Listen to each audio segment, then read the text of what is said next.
चालतच नाहीत मराठी सिनेमा. मराठी सिनेमे किती चाललेत मला सांगा ना, या 7-8 वर्षात किती चाललेत. अचानक टी व्हीवर फ्लॅश व्हायला लागलं की किरण मानेंना काढून टाकण्याचं कारण महिलांशी गैरवर्तन म्हटल्यावर आपल्याला वाटतं काय. आता राजवाड्यांची गोची अशी झाली होती की ते तिथं आल्याला म्हणाले की माझी नोकरी जाईल बहुतेक. आज तुम्हाला मी सांगतो की तुम्ही सत्ताधाऱ्यांविषयी एक पोस्ट करा, जातीत फूट पाडली जाते. मराठा विरुद्ध ओबीसी, ओबीसी विरुद्ध दलित, दलित विरुद्ध मराठा असं लढवलं जाते. तुम्हाला हिंदू मुस्लिम भेद केला जातोय. माणसं थिएटरमध्ये गेलेलीच नाहीत, त्यांना फेवरेट म्हणून अवॉर्ड देतात. ती अभिनेत्री म्हणली नाटक मस्त आहे रे, पण आपल्यातला एखादा घ्या ना हिरो. आपल्यातला म्हणजे कोणातला, हे मला पहिला प्रश्न पडला. आपल्यातला म्हणजे कोण? आपल्याकडं अत्यंत चांगले रोल अत्यंत थोकरट नटांना दिले गेलेले, का तर तो माझा मित्र आहे म्हणून. अनेक बायोपिकमध्ये मोठमोठ्या नटांनी माती केलेली आहे.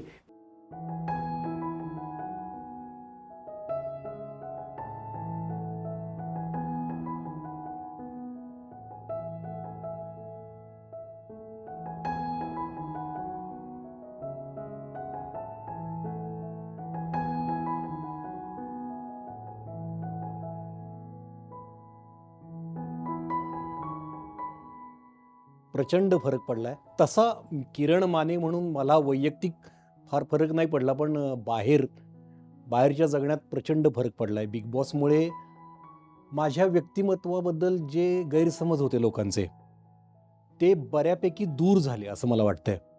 आणि काय झालं की बिग बॉसच्या आधी खूप अफवा होत्या की जी कॉन्ट्रोवर्सी झाली होती, त्यामुळे हा नक्की स्वभावाने कसा आहे, नक्की त्याच्याविषयी जे आपण वाईट ऐकलं होतं तसाच तो आहे का.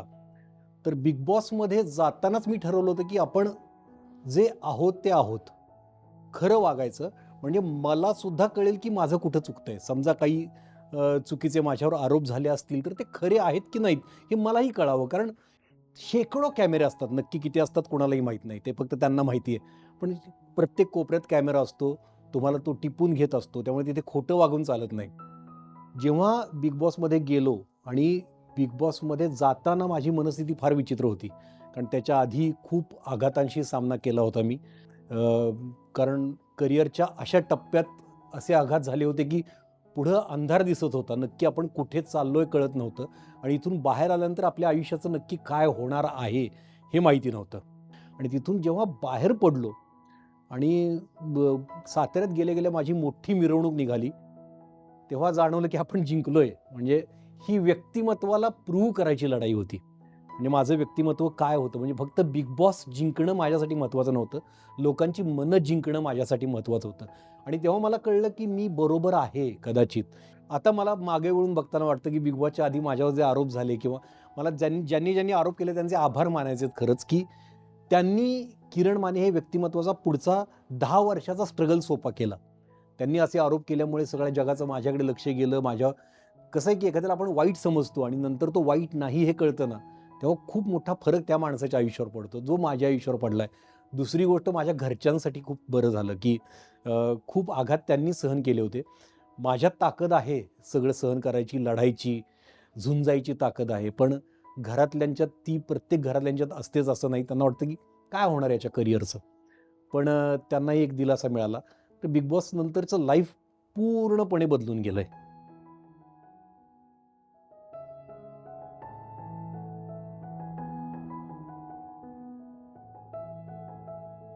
अजिबात नसतं. म्हणजे आमच्यासाठी अजिबात नसतं. आम्ही आतमध्ये जातो. मलाही वाटायचं पूर्वी की बिग बॉस स्क्रिप्टेड असतं, पण नाही, तसं नाही. मला आत गेल्यानंतर कळलं की काही नाही. तुम्हाला तिथे ज्या परिस्थितीत तुम्हाला टाकतात, त्या परिस्थितीत तुम्ही जसे आहात तसं बिहेव करायचं असतं. तुमच्या मनात येईल ते बोलायचं असतं. मुद्दाम खोटी भांडणं वगैरे अजिबात नसतात. ती वाटतात तशी, पण तुम्ही असताच अशा परिस्थितीत की एका खोलीत बंद होता तुम्ही 15-16 जण. वेगवेगळ्या स्वभावाचे, वेगवेगळ्या वृत्तीचे आणि वेगवेगळे लोक असतात. त्यांना वेगवेगळ्या टास्क दिली जातात. त्या टास्क्समधून ती टास्क असतात ती स्क्रिप्टेड असतील बाहेरून, पण आतमध्ये काही स्क्रिप्टेड नसतं. तुम्ही असं करा, असं आम्हाला काही सूचना देत नाहीत आम्हाला. जी टास्क तुम्हाला बाहेरून दिसतं की हे टास्क त्यांना दिलंय, ते टास्क आम्हाला खेळायचं असतं. अजिबात काही स्क्रिप्टेड नसतं तिथे. बिग बॉस हा जगातला नंबर 1 शो मानला जातो, रियालिटी शो. बिग बॉसमध्ये तुम्ही सेलिब्रिटी म्हणून पूर्वी वावरत असता आणि ते तुम्ही खऱ्या आयुष्यात कसे जगता, कसे चिडता, कसे रडता, कसे भांडता, हे लोकांना बघायला मजा येते. आणि ते बिग बॉसमधून तुम्हाला दाखवलं जातं. बिग बॉस हा सायकॉलॉजिकल गेम आहे. तिथं तुमच्या मानसिकतेची, मानसिक बळाची कसोटी लागते. तुमचं मानसिक बळ किती आहे, तुम्ही माणूस म्हणून कसे आहात, हे अक्षरशः घासून, जाचून, परखून घेतलं जातं. आणि तिथे तोच टिकतो शेवटपर्यंत जो बळकट आहे आतून. आतून बळकट आहे. कारण आपण जे करतोय त्यातलं बाहेर काय पोचतंय हे आपल्याला कळत नसतं. की तुम्ही 24 तास तिथे वावरत असता, त्यातला एडिट होऊन 1च तास फक्त बाहेर दिसत असतं. आणि आठवड्यातून एकदा महेश मांजरेकर किंवा होस्ट येतात आणि ते होस्ट तुम्हाला काही गाईड करत असतात. ते पण सगळंच परफेक्ट असतं असं नाही. ते ओळखायला तुमच्याकडे एक बुद्धिमत्ता लागते. कारण त्या होस्टचं स्वतःचं सुद्धा काही मत असतं, जे कॉमन ऑडियन्सपेक्षा वेगळं असतं. म्हणून तर होस्टला आवडलेले लोक टिकतातच असं नाही. म्हणजे आमच्या काळात महेश मांजरेकरांना जे स्पर्धक आवडत होते ते टिकत नव्हते. प्रेक्षकांनी त्यांना आऊट केलं आणि प्रेक्षकांना ते आवडत नव्हते. त्यामुळे होस्ट सांगतोय तेच बरोबर असंही नसतं. आणि बऱ्याचदा काय होतं की आपल्याकडे जरा आपली मराठी इंडस्ट्री छोटी असल्यामुळे संबंध जपणे किंवा मग घाबरणे किंवा महेश मांजरेकर होस्ट करतायत म्हणून ते सांगितलं की खाली मान घालून बसायचं. उगाच त्यांना नाही पटलं तरी गप्प बसायचं. त्यांना उलटं बोललो आपण तर आपल्याला ते सिनेमात घेणार नाही, असं काहीतरी भीती असते सगळ्यांना. पण मी ते सगळी बंधनं झुगारून दिली. जिथे नाही पटलं तिथे मी महेश मांजरेकरांना सडेतोडपणे बोललेलो आहे. जिथे पटलं त्यांचं तिथे मी माझी चुकी मान्य केलेली आहे. आणि त्याचा परिणामसुद्धा लोकांना दिसला की महेश मांजरेकरांनी ते काही मनावर नाही घेतलं की मी त्यांना सडेतोड उत्तर दिलं म्हणून. म्हणजे तुम्ही तिथे जे सहन करता, तिथे एक विपश्यनेसारखाच एक प्रकार होतो तिकडे गेल्यानंतर, की तुम्ही स्वतःला कळता. म्हणजे मला स्वतःतले दोष कळले, मला स्वतःतले गुणही कळले. बिग बॉस हे तुमचं व्यक्तिमत्व घडवणारं जर तुम्ही त्याचा वापर नीट केला तर. किंवा काही जणांचं करिअरही बरबाद झालेलं आहे यापूर्वी बिग बॉसमधून. त्यामुळे बिग बॉसमध्ये जाताना तर विचार करून जावं माणसाने, की मी नक्की कसा आहे ते त्याला स्वतःला माहिती पाहिजे आणि तिथे खरं खरं वागलं पाहिजे. खरं, अगदी खरं. खोटं कळतं. काही जण येऊन खूप गोड बोलत होते, पण कॅमेरा बरोबर त्यांच्या मनातलं टिपत होता. कॅमेरा हे सर्वात पॉवरफुल वेपन आहे. कॅमेऱ्यापुढे काहीही लपत नाही. तर हे सगळं विचार करून बिग बॉस अजिबात स्क्रिप्टेड नसतं.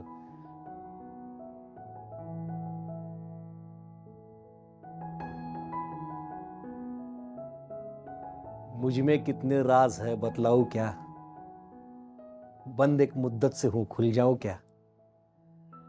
खूप गुपितं आहेत त्यावेळची.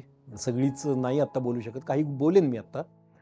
पण जेव्हा मला मालिकेतून काढून टाकलं तर त्यावेळी काय झालं होतं की 5 जानेवारीला मी एक पोस्ट केली होती, जी सार्कॅस्टिक होती. आम्ही कलाकार आहोत. एक प्रेक्षक जरी आलेला असला तरी आम्ही तेवढ्याच हिमतीनं नाटकाचा प्रयोग करतो. त्याच वेळी झालं काय होतं, आपल्या देशाचे पंतप्रधान एका सभेला कुठल्यातरी गेले होते पंजाबात आणि तिकडे प्रेक्षक कमी आहेत म्हणून ते अर्ध्यातून परत फिरले होते. प्रेक्षक 700-800च होते. त्याच्याशी लिंक लावली लोकांनी आणि मला प्रचंड ट्रोल केलं. पण त्या 5 जानेवारी नंतर त्या 2-4 दिवसात काही चक्र अशी फिरायला लागली.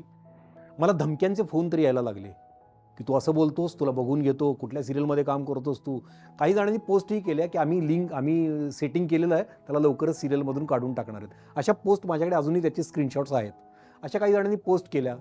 त्यानंतर एक गोष्ट अशी घडली की स्टार प्रवाह ज्या चॅनलवर मी काम करत होतो त्या चॅनलच्या पेजवर हे सगळे ट्रोल गेले आणि तिथं बायकॉट किरण माने असं त्यांनी ट्रेंड चालवला. तिथे डॉक्टर बाबासाहेब आंबेडकरांनी संविधान लिहिलंय. त्यात आपल्याला एक अधिकार दिलाय की तुम्ही सत्ताधाऱ्यांना जाब विचारायचा असतो तुमच्या प्रश्नांसाठी, तुमच्या समस्यांसाठी, रोजच्या जगण्यासाठी. तर ते मी काही वेगळं करत नव्हतो. मी नागरिक शास्त्रात मला जो अधिकार दिला तोच मी पार पाडत होतो. या ठिकाणी जरी काँग्रेसचे सत्ताधारी असते तरी मी आणखीन तिखट टीका केली असती आणि मी पूर्वी केलेली आहे. आणि हे कलाकाराचं हे कर्तव्य. कलाकार हा संवेदनशील असतो. कलाकारांनी तर बोललं पाहिजे. कारण आम्हाला जेवढं प्रेम मिळतं ना लोकांकडून, त्या प्रेमाची आम्ही परतफेड याच मार्गाने करू शकतो की लोकांच्या प्रश्नांसाठी आम्ही बोलू शकतो.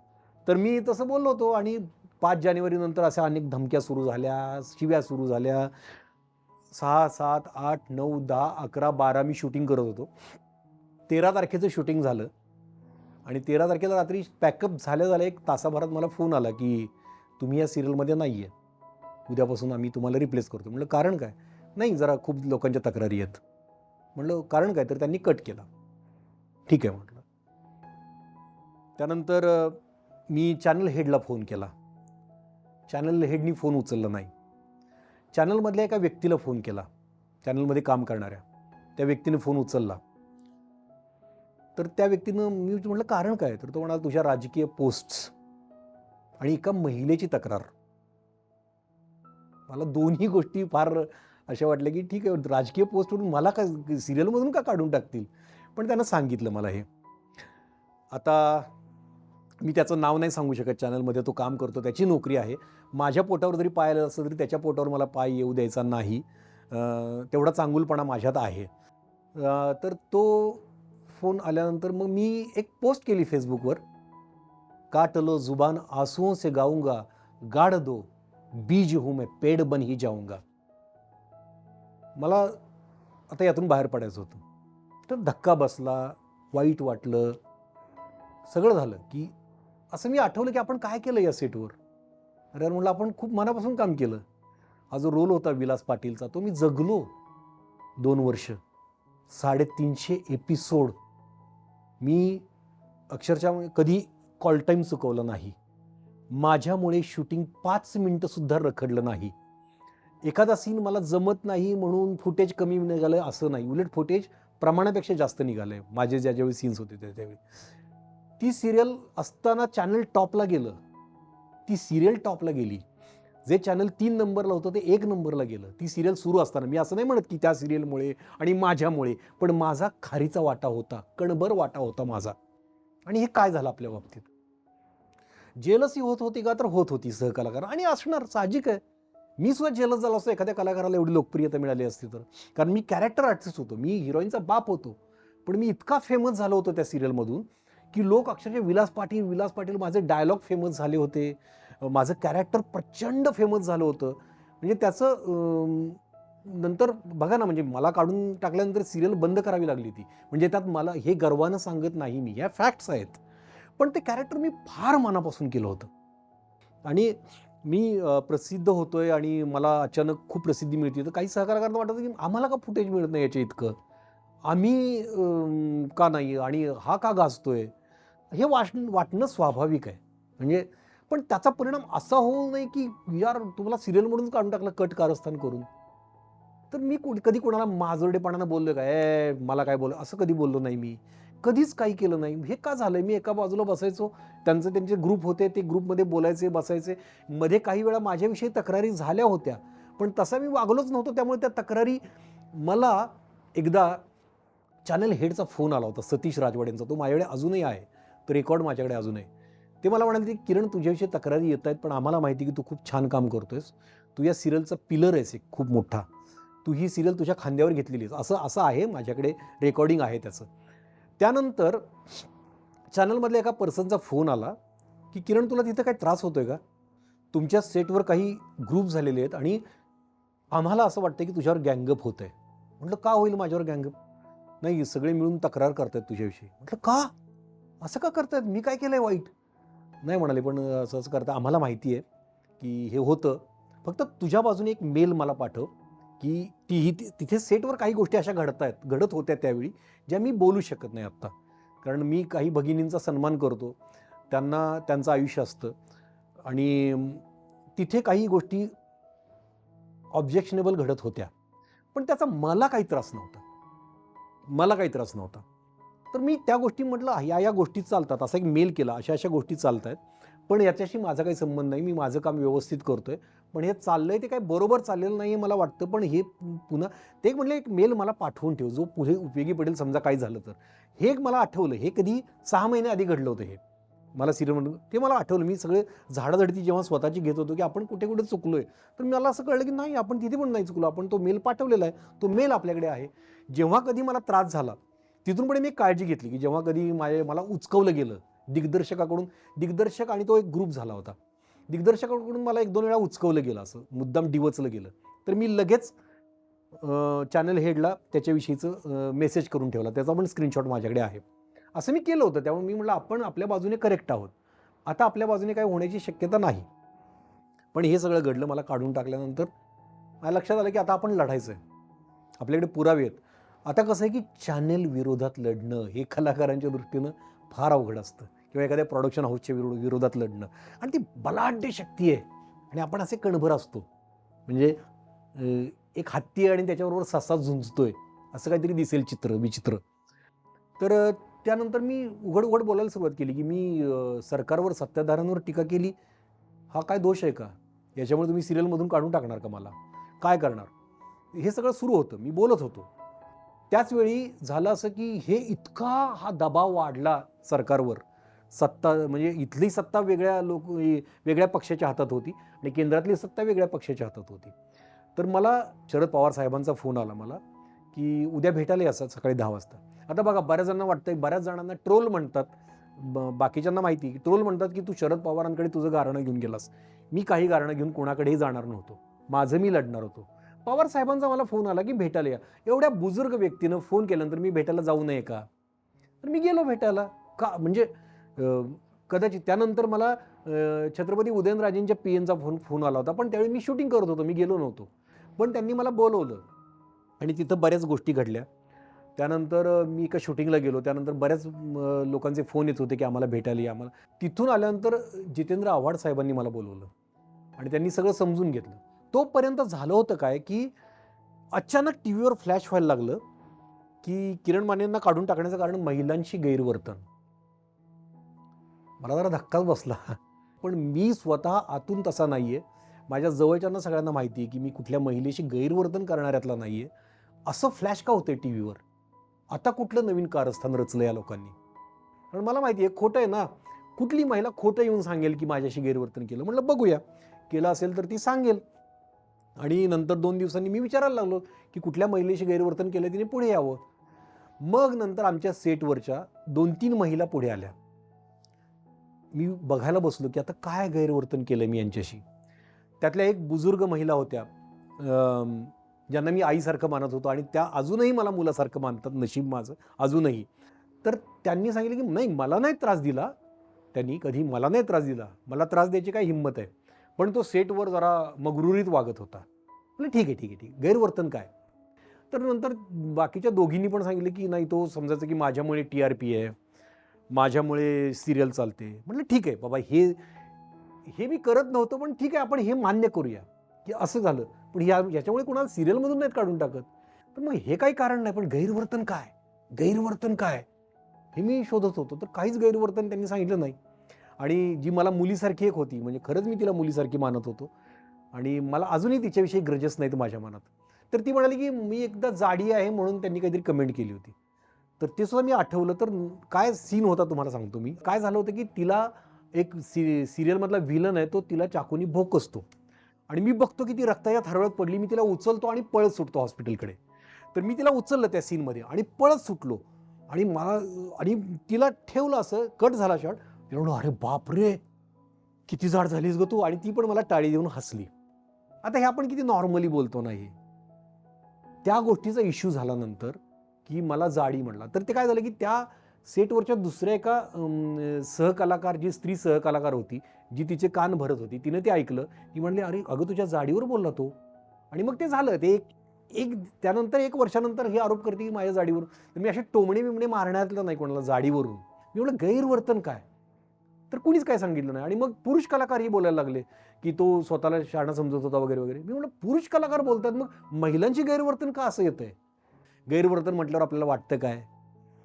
तसं सगळ्यांना वाटलं पण तसं होतं का? नव्हतं.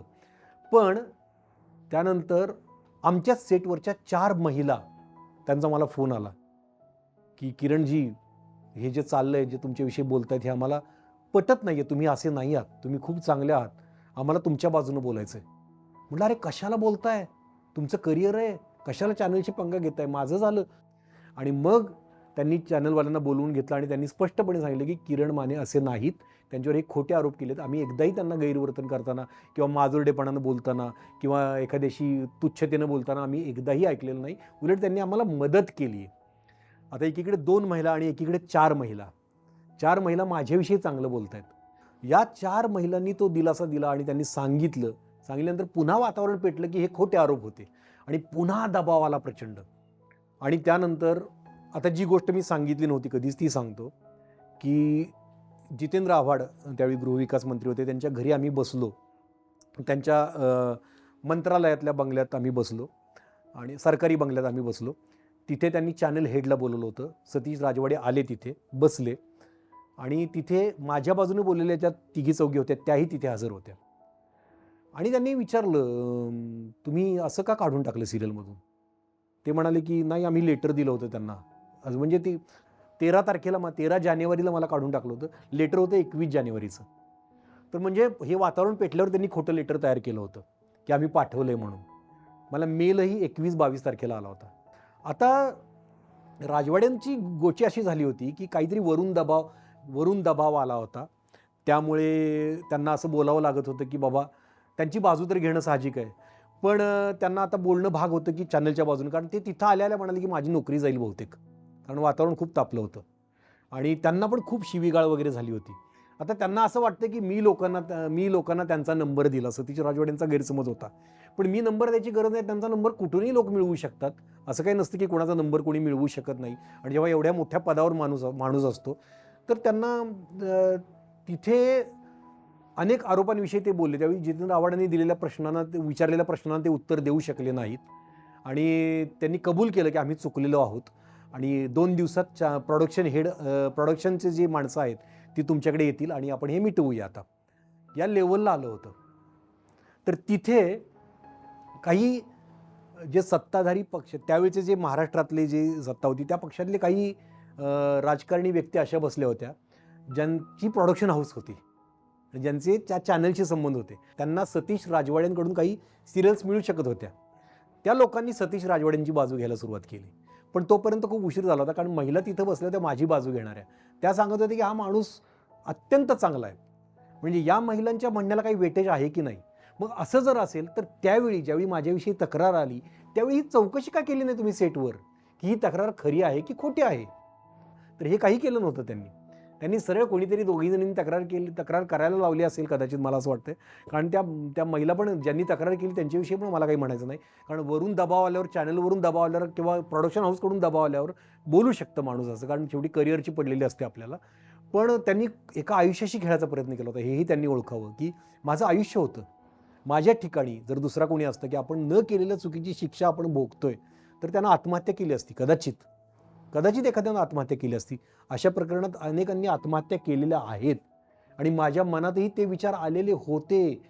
पण मी मनाने खूप बळकट असल्यामुळे मी ते प्रसंग टाळले आणि त्यावेळी त्यातून बाहेर पडलो. पण या गोष्टी झाल्या. पण त्याचवेळी त्या राजकारणी व्यक्ती ज्यांची प्रोडक्शन हाऊसेस होती त्यांनी चक्र अशी फिरवली की जितेंद्र आव्हाडांना सांगितलं गेलं की तुम्ही जरा शांत बसा. आता मी ठरवलं की ठीक आहे, आपल्याला राजकारणी व्यक्तीकडे कुठल्या जायचं नाही. आणखीन अनेक गोष्टी आहेत जी गुपित आहेत, जी मी आत्ता रिव्हील नाही करणार, कारण आता इलेक्शनचा पिरियड आहे, कुणाला त्याचा त्रास व्हायला नको. त्यातले काही जण मी ज्या आघाडीची बाजू घेतो त्या आघाडीतून काही जण उभे आहेत, त्यामुळे त्यांना त्रास व्हायला नको. कारण मी मनाने चांगला आहे, मी विचारांनी चांगला आहे. जर तुम्ही चांगल्या विचारधारेच्या बाजूने उभे आहात तर चांगली गोष्ट आहे. पण त्यावेळी मला जो त्रास झाला होता त्याची भरपाई सहजासहजी होणारी नाही, ठीक आहे. पण त्यातून मी ठरवलं की आपण स्वतः यातून बाहेर पडायचं. आणि कसं असतं ना, 2 पद्धतीचे न्याय असतात. एक कोर्टातून तुम्हाला न्याय मिळतो तो वेगळा, आणि दुसरा एक न्याय असतो तो काव्यात्मक न्याय असतो, त्याला पोएटिक जस्टिस म्हणतात. तर तो पोएटिक जस्टिस मिळवायचा म्हटलं आपण, लोकांच्या नजरेत त्यांना मला बदनाम करायचं होतं तर आपण नाव कमवायचं म्हटलं, आणि तो पोएटिक जस्टिस मला वाटतं की आज मी मिळवला आहे. अनेक चॅनल्स मला काम देत आहेत, मी तिकडे सिरियल्स करतोय, मी 8 सिनेमे करतोय, मी त्यानंतर आल्यानंतर एक सिरियल केली, नंतर आता दुसरी सिरियल करतोय, 2 नाटकं पेंडिंग आहेत की ज्याला मी वेळ देऊ शकत नाही म्हणून मी ती नाटकं करू शकत नाही. अशा खूप गोष्टी माझ्या आयुष्यात सुरू आहेत. अनेक हिंदी वेब सिरीजसाठी विचारणा होती आहे. तर ह्या खूप चांगल्या गोष्टी आयुष्यात घडत आहेत. तर हे मी वाईट परिस्थितीत चांगल्या परिस्थितीत पलटवली. पण जेव्हा मला काढून टाकलं सिरियलमधून, तो काळ जर आठवला तर तो प्रचंड वेदना देणारा होता. इंडस्ट्रीतल्या पण लोकांना मी सांगतो की जेव्हा तुमच्यातल्या एखाद्या कलाकारावर प्रसंग येतो ना असा, त्यावेळी किमान त्याच्या बाजूने उभे राहा. मला मोठे मोठे राजकारणी आहेत ना, ते इतके खुजे वाटतात ना आता, की काही राजकारणी बघा मराठी माणूस करत उभे राहतात आणि आम्ही थिएटर फोडू वगैरे म्हणतात. मला ज्या प्रोडक्शन हाऊसनं काढून टाकलं ते प्रोडक्शन हाऊस होतं हिंदी. एक हिंदी प्रोडक्शन हाऊस मराठी माणसाला काढून टाकतं. त्यावेळी त्या राजकारणी नेत्यांनी सुद्धा काढला नव्हता. हे किती खोटे, किती दुतोंडी नेते आहेत हे सगळे. हे कळलं मला. खूप खुजे आहेत. पण ठीक आहे, बहुत छोटे हैं मुझसे मेरे दुश्मन, जो मेरे दोस्त है मुझसे बडे है. त्या दोस्तांनी मला मोठं केलं. काही लोक आहेत जे निर्भीडपणे अशा गोष्टीच्या मागे उभे राहतात. पण असंख्य लोक आहेत जे स्वतःला फार शहाणे समजतात. आम्ही इंडस्ट्रीचे तारणहार आहोत असे समजणारे काही राजकीय नेते आहेत, काही इंडस्ट्रीतले लोक आहेत ज्यांनी याविषयी ब्रही काढला नाही. किमान मला बोलवून विचारलंही नाही की काय घडलंय ते तुझी बाजू काय, यातली तुझी बाजू काय, हे सुद्धा मला विचारलं नाही. एक जण तर म्हणाला की किरण मानेला प्रसिद्धीसाठी हे करायचं. का? प्रसिद्धीसाठी मी का करेन? मी सिरियलमधून स्वतःला काढून घेईन आणि उगाचच अन्यायाविरुद्ध उभा राहीन. प्रसिद्धी ऑलरेडी मला मिळालेली होती तोपर्यंत. त्या सिरियलनी मला दिली होती, माझ्या फेसबुकवरच्या पोस्ट्सनी मला प्रसिद्धी दिली होती. पण ठीक आहे, जे झालं ते चांगल्यासाठी झालं. जिंदगी अपनी मन की हो जाए तो अच्छा, न हो जाए तो ज़्यादा अच्छा, असं झालं ते सगळं. पण त्यानंतर आयुष्य उभं राहिलं. तो काळ आहे तो मी कधी विसरू शकत नाही.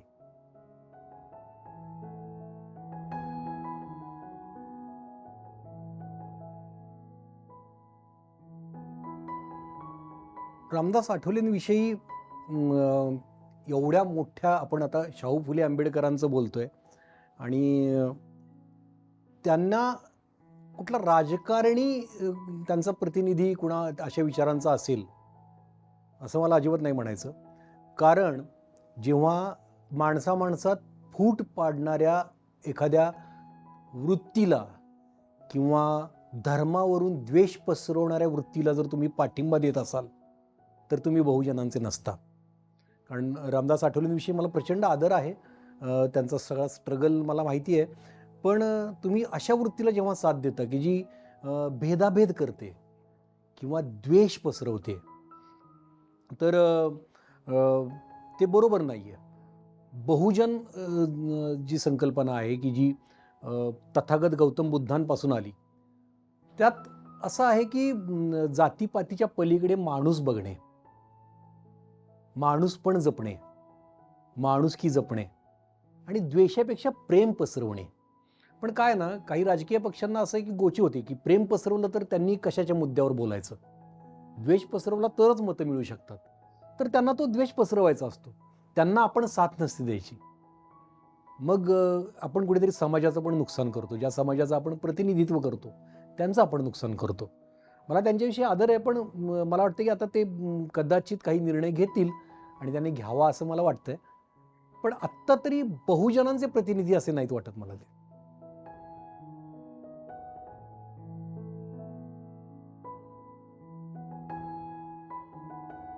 डावी विचारसरणी असं मी थेट नाही म्हणू शकत, कारण डावी विचारसरणी अगदीच डावी, टोकाची डावी किंवा टोकाची उजवी असं काही नसतं. माझी विचारसरणी मानवतावादी आहे. एवढंच आहे. म्हणजे मी काही खूप डाव्या विचारसरणीचा किंवा मार्क्सवादाचा अभ्यास केला आहे असं काही नाही. मानवतावादी विचारसरणी आहे माझी. ती थोडीशी डावीकडे झुकणारी आहे. आणि शिवसेना हा जो पक्ष आहे, ज्या पक्षाने आत्ता खूप चांगला बदल स्वतःत केला आहे. शिवसेना हा मुळात पक्ष जो आहे ना, तो कोणाचा कुठल्या कट्टर धार्मिक किंवा असा नाही, असा गैरसमज आहे. त्यांनी त्या वेळच्या भूमिका घेतल्यात. मुळात शिवसेनेचा जन्मच मराठी माणसासाठी झाला आहे, याच्यावर जन्म झाला आहे. मग त्या परिस्थितीनुसार हिंदू हृदय सम्राट बाळासाहेब ठाकरेंनी त्या भूमिका घेतल्या आणि त्या निभावल्या. पण तुम्ही जर नीट बघितलं तर मी शिवसेना का निवडली त्याच्यामागे खूप 2-3 कारणं आहेत. एक म्हणजे शिवसेनेत सरंजामी विचार नाही. म्हणजे इतर पक्षात समजा तुम्ही नेते बघितले मोठमोठे, तर ती घराणी आहेत त्या नेत्यांची मोठमोठी. तसं शिवसेनेत सर्वसामान्य शिवसैनिकाला त्यांनी मोठं केलं आहे. म्हणजे कोण रिक्षा चालवत होता, कोण पानाची टपरी चालवत होता, अशा माणसाला त्यांनी शिवसैनिक बनवलं, आमदार केलं, खासदार केलं, मंत्री केलं. आणि तर बघितलं तर शिवसेना ही त्या दृष्टीनं मला जवळची आहे की जिथं बहुजनवादी विचार, कारण त्याचं तुम्हाला सांगतो, प्रबोधनकार ठाकरे. मी ज्या शिवशाहू फुले आंबेडकर म्हणतो त्यावेळी त्यात प्रबोधनकार ठाकरे येतात, त्यात कर्मवीर भाऊराव पाटील येतात, पंजाबराव देशमुख येतात, संत गाडगेबाबा येतात, सगळे त्यात येतात. तर त्यात प्रबोधनकार ठाकरे याच विचारांचे होते. तर शाहू महाराजांचे ते जवळचे मित्र होते, कर्मवीर अण्णांचे ते जवळचे मित्र होते. आणि प्रबोधनकार ठाकरे, मी पहिल्या मीटिंगमध्ये जेव्हा उद्धवजींशी बोललो मातोश्रीवर, तेव्हा उद्धवजींना हाच प्रश्न विचारला की मी जर शिवसेनेत आलो तर प्रबोधनकारांचं हिंदुत्व घेऊन येईन. ते म्हणाले, अरे मी त्याच विचारांचा आहे. बाळासाहेबही त्याच विचारांचे होते. त्या त्या काळात त्यांनी काही भूमिका घेतल्या होत्या, पण शेवटी आपण प्रबोधनकारांच्या विचारांचेच आहोत. आणि आत्ताचा भवताल तोच आहे जो प्रबोधनकारांच्या काळात होता. तोच भवताल आत्ता आहे. त्यामुळे प्रबोधनकारांनी जो लढा दिला आहे तोच आपल्याला लढा द्यायचा आहे. मग तर सगळं सोपं झालं माझ्या दृष्टीनं. आणि मी शिवबंधन बांधून घेतलं. आणि शिवसेनेत येण्यामागचं दुसरं एक कारण म्हणजे मी परखड आहे. मी सत्य बोलतो. सत्य बोलताना कोणाची भीडभाड ठेवत नाही. पण मी मुद्दाम कॉन्ट्रोवर्सी क्रिएट करायला सत्य बोलत नाही. मी कुठलीही पोस्ट करताना किंवा कुठलंही विधान करताना 100 वेळा त्याची चिकित्सा करतो. आणि हे सगळं बघून तर शिवसेनेत एक आहे की शिवसेनेत सडेतोड बोलणाऱ्याला स्थान आहे. शिवसेनेचा DNA तो आहे की आलं मनात बोलून टाकलं, आलं मनात बोलून टाकलं, निर्भीडपणे बोललं, निडरपणे बोललं. त्यामुळे माझ्या वृत्तीला मला असं नको व्हायला दुसऱ्या कुठल्या पक्षात गेल्यावर की मला वरून आदेश आला आहे, हे तुम्ही बोलू नका, ही पोस्ट डिलीट करा, ते आपल्या तत्वात बसत नाही, असं काही नाही. शिवसेनेत मला काही म्हणजे मी जे तथ्य बोलतोय आणि विचार करून बोलतोय त्या बोलण्याला मला मुभा आहे. आणि थेट सेनाप्रमुखांशी मी संवाद साधू शकतो. मी खूप ऐकलं होतं पूर्वी, त्यांच्यावर खूप आरोप झालेत की ते अवेलेबल नसतात. मी शिवसेनेत प्रवेश केल्यापासून आठवड्यातून एक तरी फोन उद्धवजींचा मला येतो. म्हणजे किती मोठा माणूस असेल तो, की एवढा मोठा माणूस आहे तो. आज म्हणजे देशातला खूप मोठा माणूस आहे तो. तो माणूस आपल्याला फोन करतो, किरणजी ही पोस्ट तुम्ही छान केली, काय चाललंय, कसे आहात, काही त्रास नाही ना, असा फोन येतो. तर कोणी म्हणेल की नाही नाही ते करत, असं काही नाही. त्यात ते खूप व्यापात आहेत, महाराष्ट्र फिरतायत, अख्खा पिंजून काढतायत. त्यातून वेळात वेळ काढून एका शिवसैनिकाला, ते सामान्य शिवसैनिकाला फोन करतात. तर ही खूप मोठी गोष्ट आहे की शिवसेनेत अशा पद्धतीनं मी शिवसेना प्रमुखांची डायरेक्ट कॉन्टॅक्ट करू शकतो. हे दुसऱ्या कुठल्या पक्षात शक्य नव्हतं मला, किंवा इतकं सहज सोपं नव्हतं.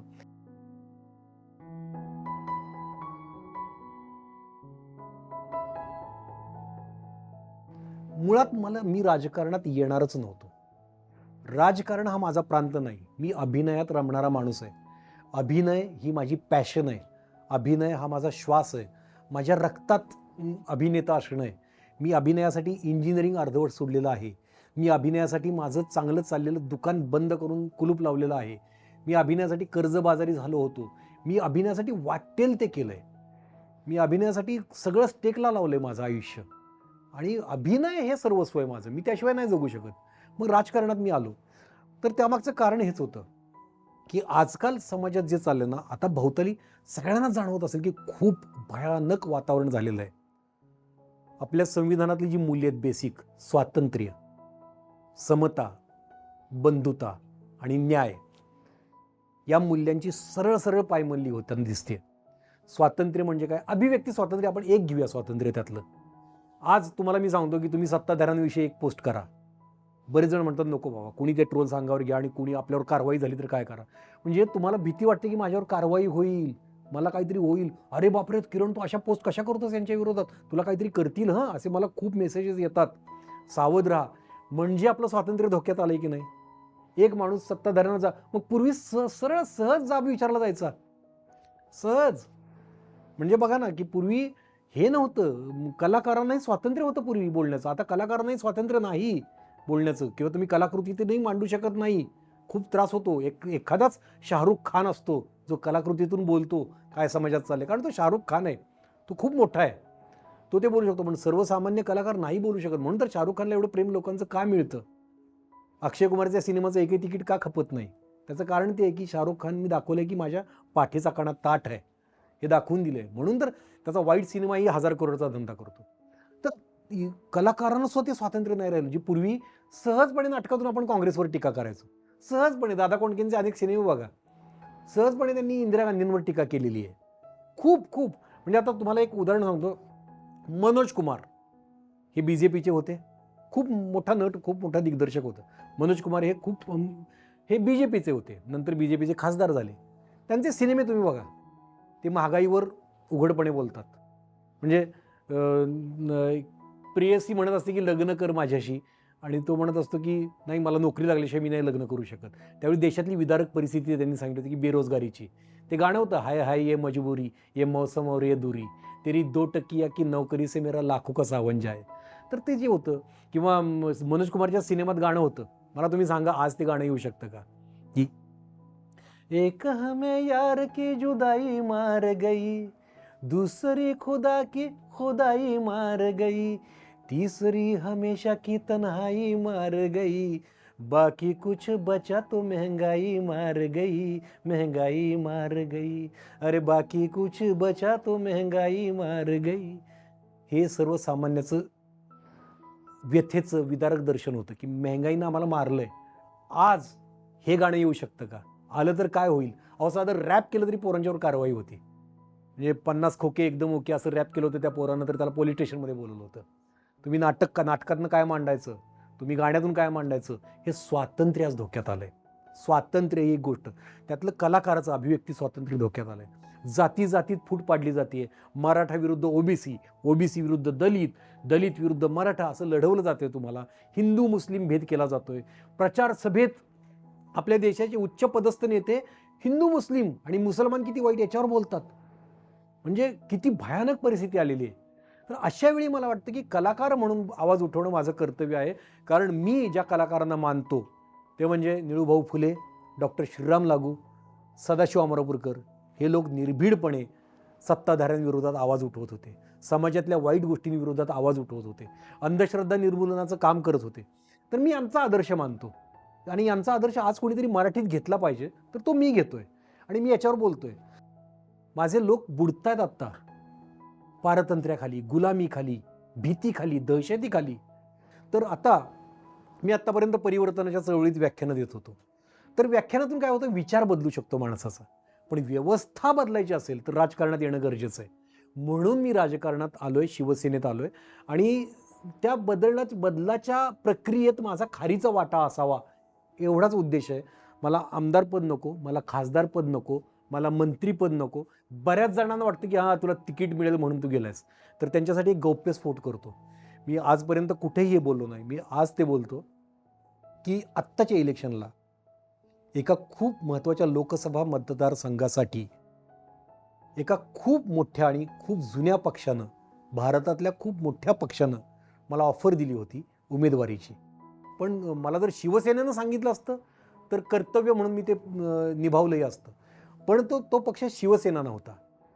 म्हणून मी थेट मातोश्री, आणि ही घटना फक्त त्या व्यक्तीला माहिती, त्या पक्षातली जी मोठी व्यक्ती आहे ज्यांनी मला ती ऑफर दिली, शिवसेना प्रमुख उद्धव बाळासाहेब ठाकरे यांना माहिती आहे आणि सुषमा अंधारेंना माहिती आहे की मला अशी ऑफर आली होती. मी थेट मातोश्रीवर फोन केला. मातोश्रीवर फोन करून मी उद्धवजींना सांगितलं. त्यांना हे कळलं होतं. उद्धवजींना म्हटलं की उद्धवजी, मी शेवटच्या श्वासापर्यंत तुमच्याबरोबर आहे, मी शिवसेनेत आहे. शिवसेनेनं सांगितलं तर मी ही जबाबदारी घेईन, नाहीतर मला एवढी हे नको आहे. खरं तर तो पक्ष खूप मोठा होता, तो मतदारसंघ खूप म्हणजे तिथं जर मी उभा राहिलो असतो तर ती नॅशनल लेवलची न्यूज झाली असती की तिथला जो माझ्या विरुद्धचा उमेदवार होता तो खूप वरच्या लेवलचा खूप मोठा उमेदवार होता. तर त्यानंतर भले मी निवडून आलो असतो, भले मी पडलो असतो, तरीसुद्धा खूप मोठं नाव झालं असतं. ज्याला लोक म्हणतात ना की याला कॉन्ट्रोवर्सी पाहिजे, याला नाव पाहिजे, तरीही मी नाही म्हणून सांगितलं. कारण मला शिवसेनेशी द्रोह करायचा नाही. मी विद्रोही आहे, मी द्रोही नाही. आता मी शेवटच्या श्वासापर्यंत उद्धव बाळासाहेब ठाकरे यांच्याबरोबर असेन, जोपर्यंत उद्धवजी, मला असं वाटतं की उद्धवजी त्या व्यवस्थेला कधी साथ देणार नाहीत जी व्यवस्था माणसात भेद निर्माण करते. त्या व्यवस्थेत पण उद्धवजींबरोबर कायम आहे, शेवटच्या श्वासापर्यंत आहे. जोपर्यंत उद्धवजी ही प्रबोधनकार ठाकरेंचा विचार घेऊन पुढे चाललेत, तोपर्यंत भक्कमपणे मी पाठीशी आहे. मला कुठलाही मोह, कुठलाही धनाचा लोभ किंवा कुठलाही पदाचा लोभ मला माझ्या या निष्ठेपासून बाजूला करू शकत नाही, हे मी सांगतो नक्कीच.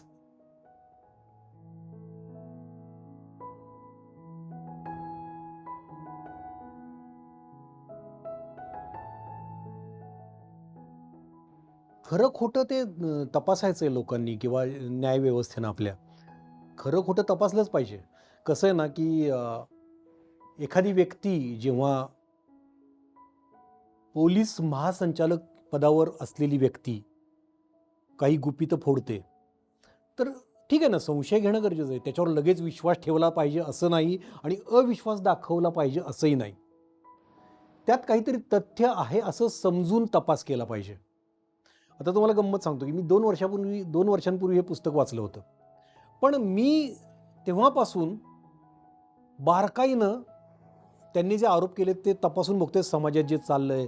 त्यांनी ज्यांच्यावर आरोप केलेत त्या माणसांना मी तपासतोय, की त्या माणसांचं वागणं बघतोय, त्या माणसांचं बोलणं बघतोय. मी माझ्या बुद्धीने मी बघत होतो हे सगळं. आता बऱ्याचदा आपल्या लक्षात आलं असेल, की सत्ताधारी जे आहेत, त्यांनी दबावाने बऱ्याच लोकांना त्यांच्याकडे ओढून घेतलं. हे तर सगळ्या महाराष्ट्राने बघितलंय.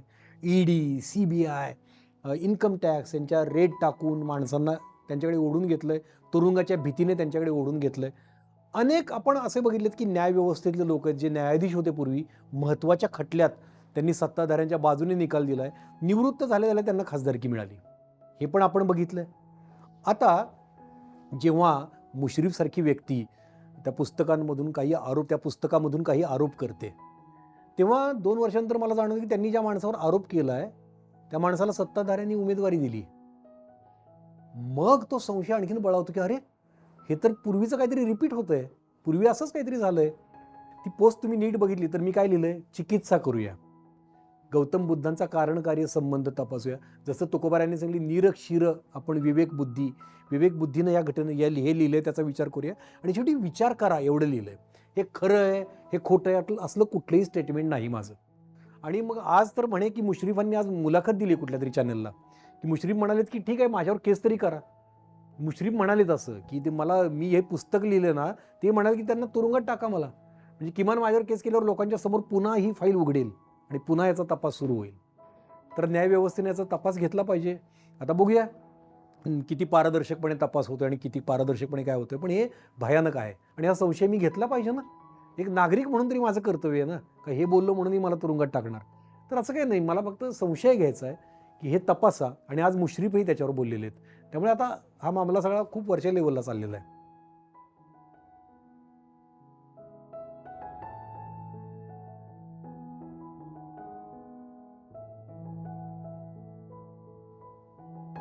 मला एकच सांगायचं, की मुश्रीफांनी जे आरोप केलेत, त्यातच त्यांनी लिहिलंय. या गोष्टी मुद्दाम दुर्लक्षित केल्या त्यांनी आणि या गोष्टी त्यांनी आग्रह धरला नाही न्यायालयाकडे, की याचा शोध घ्या म्हणून. तर हे जे मुश्रीफ म्हणतायत, ते तरी किमान ऐकावं असं मला वाटतंय. मी स्वतः कोण बोलणार, की त्यांनी खोटेपणा केलाय का खरेपणा केलाय? हा माझा अधिकार नाहीये. हे माझ्या अखत्यारीत येत नाही. माझ्या अखत्यारीत एवढंच येतं, की त्या माणसाला इतका हलक्यात घेऊ नका. तो पोलीस महासंचालक आहे. तो जर हे लिहित असेल, तर ते जरा सिरियसली घ्या. ते लिहून 2 वर्ष झाली आहेत. म्हणजे पूर्वीच्या सरकारनेही गहाळपणा केला हे पण मला मान्य आहे. म्हणजे मी मी पुन्हा हेच सांगतो, की माझा कुठल्याच ठराविक याला विरोध नाही. माझा सत्ताधाऱ्यांना मी जाब विचारच राहणार आहे. उद्या काँग्रेसचं सरकार आलं तरी मी म्हणणार, की याचा शोध घेतला पाहिजे. का घेत नाही तुम्ही शोध? तसं आहे ते. ते खरं आहे की खोटं आहे, ते दोषी आहेत की निर्दोषी आहेत हे ठरवणारा मी नाही. ते न्यायव्यवस्था ठरवेल. मी फक्त एक सांगू शकतो, की हे जे त्यांनी लिहिलंय ते सिरियसली का घेतलं गेलं नाही. कारण माझी माणसं मेलेली आहेत हो त्यात. माझी सामान्य माणसं जी रस्त्यावर फिरत होती त्यांना गोळ्या झाडलेल्या आहेत. कित्येकांना आयुष्यभरासाठी अपंगत्व आलेलं आहे. कित्येकांच्या मनामेंदूवर परिणाम झालेला आहे. हे कसं भरून निघणार? अरे आपले जे अत्यंत कर्तव्यदक्ष पोलीस अधिकारी होते, करकरेंसारखे, कामटेंसारखे, ते शहीद झालेले आहेत. हे बोलणं माझं कर्तव्य नाही का एक भारतीय म्हणून? या मातीशी माझं काही नातं नाही का? तर ते मी विचारलं ह्यात काय मला असं वाटतं, की काय आपण कॉन्ट्रोव्हर्सी करतोय का काय करतोय? कॉन्ट्रोव्हर्सी नाही हे प्रश्न विचारणं माझं मातीशी देणं लागतोय मी. माझी माणसं मेलेली आहेत हो तिथे. सगळे माझे बांधव होते तिथे. तिथे मराठाही मेलाय, ब्राह्मणही मेलाय, मुस्लिमही मेलाय, सगळे आपली आपली माणसं मेली आहेत तिथे. आपल्या माणसांसाठी मी विचारतोय, की या हल्ल्याविषयी जर कोणीतरी इतकं गंभीर विधान करतंय, जो पोलीस महासंचालक आहे, तर ते सिरियसली घ्या, एवढंच माझं म्हणणं आहे. कदाचित ते वकील महाशय निर्दोषीही असतील, तर ते सिद्ध होऊ द्या ना. त्या वकील महाशय ते तर स्वतः वकील आहेत. त्यांनी सिद्ध करून दाखवावं, की मी निर्दोषी होतो, मी खरा होतो. माझ्यासारखा सामान्य माणूस जर लढून दाखवतोय, की मी खरा होतो, हे सिद्ध करून दाखवतोय, तर ते तर नामांकित वकील आहेत. त्यांना काय अवघड आहे? एवढंच माझं म्हणणं आहे.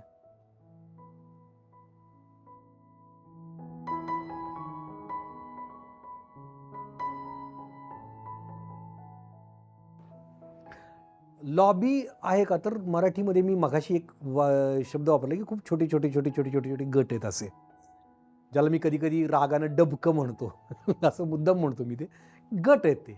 ते एकमेकांना कामं देत राहतात. तुम्ही जर नीट बघितलं तर एखादा दिग्दर्शक असतो, त्याच्या सिनेमातले नट बघा तुम्ही. तो त्याच त्याच त्याच त्याच नटांना रिपीट करत जातो. तो एक गटच असतो आणि ते मुलाखतींमध्ये एकमेकांना मोठं करतात. तुम्ही कायम बघा की तो असा सॉलिड नट आहे, मग तो एकदा आला, तो मला असं म्हणाला, मग त्याचं घर छोटंसं होतं. म्हणजे ते एकमेकांना खूप असं शुगर कोटिंग करून करून करून करून त्याला तेच उचलून धरतात. पण काम देताना मी हे अनुभवलं की डिझर्विंग नटाला मिळण्याऐवजी माझ्याच जवळच्या माणसाला मी देईन. हे खूप वेळा बघितलं मी की आपण काय म्हणतो की मराठी इंडस्ट्रीमध्ये सकस कलाकृती खूप कमी निर्माण होतात. का होतं असं? का होतं की जागतिक दर्जाच्या कलाकृती मराठीत का होत नाहीत? नाटकात होत नाहीत, सिनेमात होत नाही, का असं होतं? सिरियलमध्ये असं तुम्ही बघाल तर बाहेरच्या सिरियल आपल्याला ॲडॉप्ट करावे लागतात. म्हणजे आपल्याकडे हे का नाही की आपलं म्हणून का येत नाही काहीतरी? तर त्याचं कारण हे आहे की खूप नितळ मनाने आणि व्यापक दृष्टिकोनानं मोठा कॅनव्हास घेऊन काही केलं जात नाही. चालतच नाहीत मराठी सिनेमा. मराठी सिनेमे किती चाललेत मला सांगा ना? या 7-8 वर्षात किती चाललेत? खूप कमी सिनेमे चाललेत. मी असं विचारतो की एक नट असा आहे का मराठीत की ज्याचा सिनेमा बघायला झडझडून लोक घरातनं उठून थिएटरपर्यंत जातील? एकही नट आत्ता मराठीत नाही. पण तरी आग्रह का असतो की अमुक एकच नट हिरो पाहिजे बरं का, अमुक एकच हिरोईन पाहिजे. तर याला कारण हे आहे की ती लॉबी आहे आणि ते एकमेकांना मोठं करतात. म्हणजे तुम्ही जर बघितलं की महाराष्ट्राचा फेवरेट किंवा असं काहीतरी अवॉर्ड असतं. आता मला सांगा किती मोठा शब्द आहे महाराष्ट्राचा फेवरेट, किती मोठा शब्द आहे. पण ते अवॉर्ड तुम्ही बघितले तर काही काही अपवाद वगळता ज्यांचे सिनेमांना चाललेलेच नाहीत, माणसं थिएटरमध्ये गेलेलीच नाहीत, त्यांना फेवरेट म्हणून अवॉर्ड देतात. तर असं का करता तुम्ही? तुम्ही कोण ठरवता? तुम्ही ठरवता का हे? बरं ते म्हणतात आम्ही मतदान घेतो. तर आम्ही महाराष्ट्रात बऱ्याच ठिकाणी जातो. मी म्हणतो तुम्ही मतदान केलंय का फेवरेट? नाही, नाही आम्ही कशाला करतोय? ते काय ते वोटिंग आम्ही नाही केलं असं सगळे मला म्हणतात, की आम्ही नाही वोटिंग केलं. तर हे निवडलं जातं, की चॅनलला ज्या लोकांची कम्फर्टेबल आहे, ज्या लोकांची मैत्री आहे, ते अवॉर्डसाठी चॅनल निवडतं. असं बऱ्याचदा मला अनुभवायला मिळालं. परफेक्ट मिसमॅच नावाचं माझं एक नाटक आहे. ज्यात एक रांगडा सातारी गडी असतो आणि एक अगदी पुण्यातली उच्चभ्रू घरातली एक मुलगी असते. त्यांची लव्ह स्टोरी होती. म्हणजे लग्नाचं वय उलटून गेलेले पण लग्न न झालेले असे एका ठिकाणी भेटतात आणि परफेक्ट मिसमॅच असतात दोघं एकमेकांना. तो अशी रांगडी सातारी गावरान भाषा बोलणारा आणि ती एकदम प्रमाण भाषा बोलणारी खूप चांगली मुलगी, खूप उच्चभ्रू याच्यात राहणारी आणि तो एकदम मातीतला माणूस आणि त्यांचं एक लव्ह स्टोरी होती. तर मी ती घेऊन इकडं एका निर्मात्याकडे गेलो.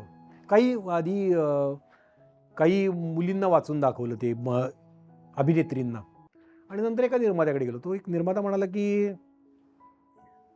नाटक छान आहे, तू ॲक्टर चांगला आहेस, हा रोल तुझाच आहे, पण तुझ्याबरोबर कुठली नटी काम करणार?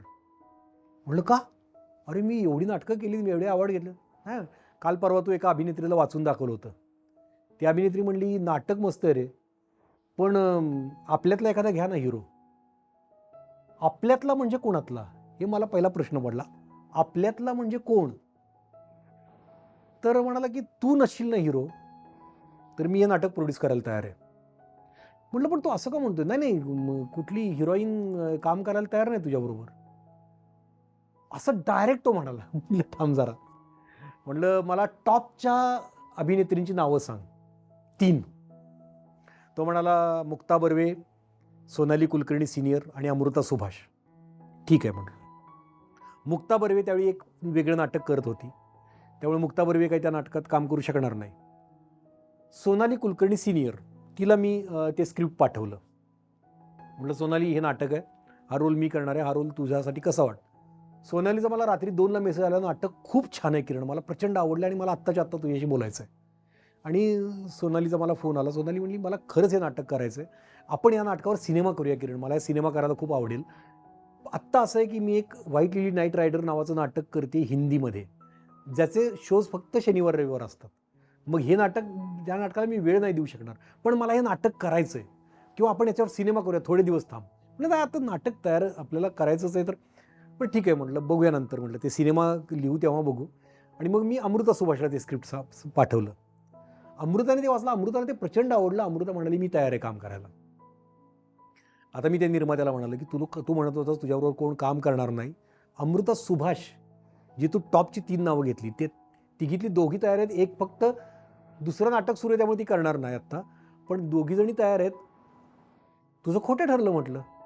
अमृता, सुभाष तयार आहे काम करायला. तो म्हणा अरे चला मी करतो प्रोड्यूस. म्हटलं थांब, तू माझा जो अपमान केलायस, तुझ्याबरोबर कुठली हिरोईन काम करणार, मला तुझ्याबरोबर काम करायचं नाही. त्या प्रोड्युसरला असं की तो प्रोड्युसर आत्ता मराठीतला टॉपचा प्रोड्युसर आहे बरं का, हे मी तुम्हाला सांगतो. त्याचं प्रचंड गाजलेली नाटकं आहेत आत्ता एक येऊ घातलेलं नाटक आहे जे सुद्धा प्रचंड गाजणार आहे. आणि ती नाट्यसंस्था म्हणाल तर फार जुनी नाट्यसंस्था आहे ती. म्हटलं मी तुला हे नाटक देणार नाही, कारण अशी जर तुझी भावना असेल की तुझ्याबरोबर कोण काम करणार. बरं तू माझं काम बघितलंस याच्या आधी, तू असंही म्हणालास की तू चांगला ॲक्टर आहेस पण तुला मी घेणार नाही. तर ही लॉबी म्हणतो ना मी, की त्याला त्याचा ॲक्टर त्यात घुसवायचा होता म्हणून तो मला नाकारत होता. म्हणून तो कारणं अशी देत होता की एखादा नट फ्रस्ट्रेट होऊन इंडस्ट्री सोडून जाईल. तुझ्याबरोबर कोण हिरोईन काम करणार असं म्हटल्यानंतर एखादा नट सोडून गेला असता. आणि मग दुसरा निर्माता तयार झाला. मी आणि अमृता, सुभाषने ते नाटक गाजवलं, तुफान गाजलं ते नाटक, परफेक्ट मिसमॅच. पण मला तिथं लॉबीचा अनुभव असा खूप वेळा आला. बरं ती जी हिरोईन जी आधी म्हणाली होती की आपल्यातला नट नाही आहे का, ते वाक्य माझ्या डोक्यात आहे अजून. बरं त्या हिरोईननं फार मोठं काय केलं नाट्यसृष्टीत असंही नाही, पण तिला आपल्यातला नट हवा होता.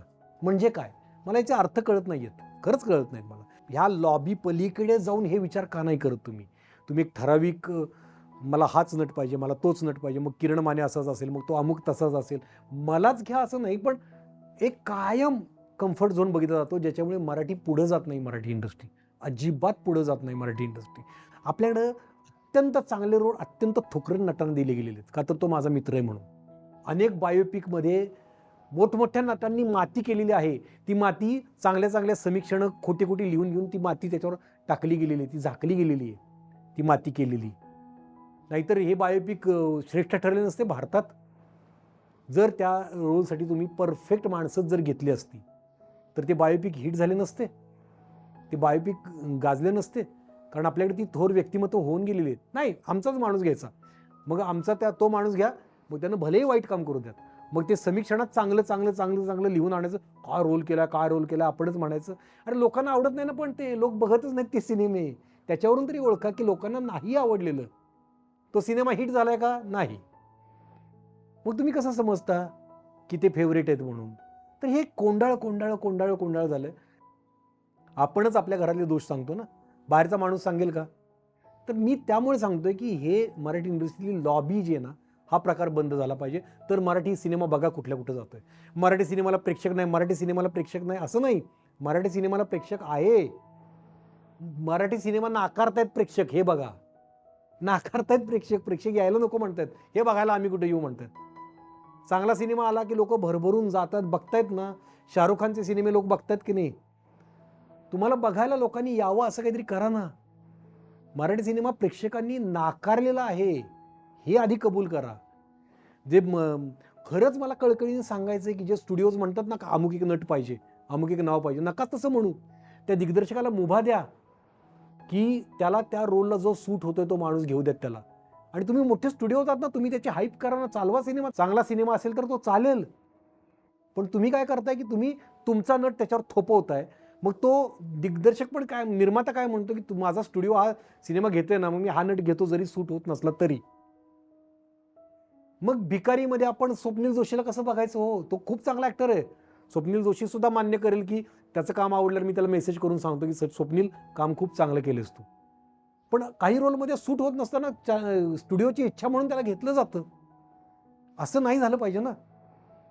तर ते आजकाल ते खूप मराठी इंडस्ट्री असं नाही, चेहरा नाही बघत, काही नाही बघत, चांगली कथानक घेऊ द्यावं. सैराटसुद्धा लोकांनी डोक्यावर घेतला, फॅन्ड्री लोकांनी डोक्यावर घेतला. कुठं ओळखीचे नट होते त्यात. बाई पण भारी देवा, कुठं स्टार मोठा कोणतरी घेतला, असं काय नव्हतं. खूप चांगलं कथानक होतं, ते चाललं, लोकांना आवडलं. तर चांगला सिनेमा काढा. अमुक एक माझ्या लॉबीतलाच नट पाहिजे असं नका करू. हे मी अनुभवातून आलेलं सांगतोय.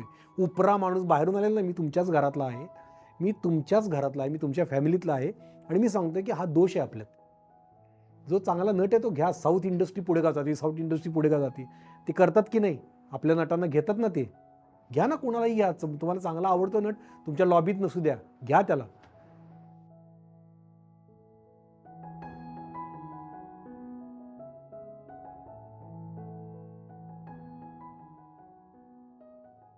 बाणेदारपणा.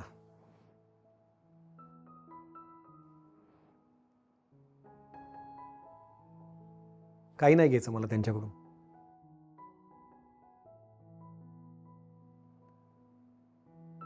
नाही काही घ्यावंच वाटत मला त्यांच्याकडून. जिद्द, जिंकण्याची तडप आणि पॅशन.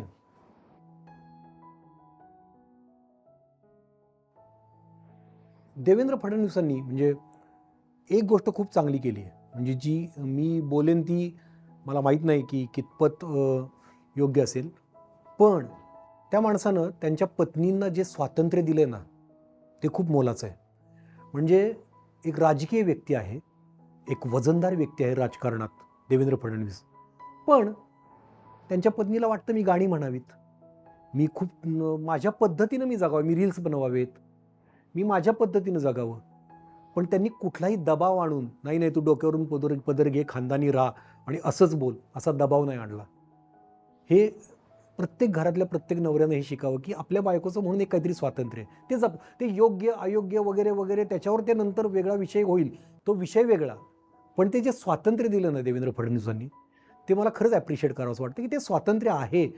अमृता वहिनींना ते स्वातंत्र्य आहे की त्या गाणं म्हणू शकतात, त्यांना जे पाहिजे ते बोलू शकतात बिनधास्त, काही बोलू शकतात, की ज्याच्यावर आपण हसतो, ज्याच्यावर आपण काही काही जण टवाळी करतात, टिंगल करतात.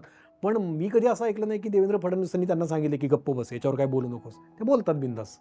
कित्येक त्यांनी आता मध्ये मध्ये काही गुपितही सांगितली की ते रात्री बाहेर पडायचे वेश बदलून. फडणवीस कधी त्यांच्यावर चिडलेले मला दिसले नाहीत किंवा नंतर त्याच्यावर बोलता नाही. तर मला हा गुण फडणवीसांचा आवडतो की घरातल्या स्त्रीला एक स्वातंत्र्य देणं, तिला तिची स्पेस देणं, हे खूप छान चांगला गुण आहे हा.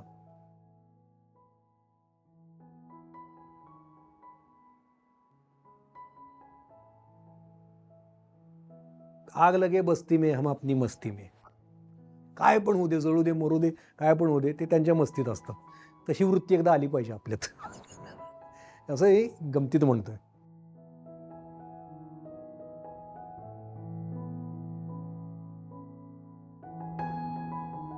मलाही खूप बरं वाटलं. मला ही कल्पनाच खूप आवडली, इनसायडर्स. आणि खूप मनाच्या तळात आपण अनेक गोष्टी ठेवलेल्या असतात. खरं तर मी खूप त्याला काय म्हणतात की खूप बोलणारा माणूस आहे, खूप व्यक्त होणारा माणूस आहे. शक्यतो मनात काही ठेवत नाही मी. तर मला असं ज्यावेळी तुम्ही मला बोलवलं त्यावेळी मला असं वाटलं की काय अशी गोष्ट आहे की मी बोलू शकेन. पण अनेक गोष्टी असतात ज्या आपल्या मनाच्या तळात असतात, त्या तुम्ही बाहेर काढतात. म्हणजे हे सगळं मला असं आत्ता इथे बसून मी जे बोलतोय, संवाद साधतोय, खूप काही बोलतोय. मला ते तुका म्हणे होय मनाशी संवाद, आपुलाची वाद आपणासी. आपल्याच मनाशी आपण संवाद करतोय, आपणच आपल्याशी वाद घालतोय, असं काहीतरी खूप छान फिलिंग आलं. खूप बरं वाटलं. खूप कमी वेळा असे इंटरव्ह्यूज असतात की जे इंटरव्ह्यूज दिल्यानंतर समाधान वाटतं मनाला, आत्मिक समाधान मिळतं. ते मला आज मिळालं. थँक्यू.